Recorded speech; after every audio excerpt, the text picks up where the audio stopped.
India TV live में आपनु हार्दिक स्वागत है। भरत कुमार वी वाघेला कसबारा प्राथमिक शाळा तालुको तारापुर जिल्लो आणंद तमाम देशवासीओं ने 79 स्वतंत्रता दिवस की खूब खूब शुभेच्छाओं।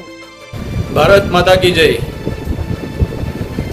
आज આપણે 79મો સ્વતંત્રતા પર્વ ઉજવી રહ્યા છીએ ત્યારે ઘર ઘર તિરંગા હર ઘર સ્વચ્છતા થીમને અનુરૂપ દરેક દેશવાસીઓને મારી નમ્ર વિનંતી છે કે આપણે દરેક ઘરે તિરંગો લહેરાવીએ, સાથે સાથે ઘરે ઘરે સ્વચ્છતા અભિયાન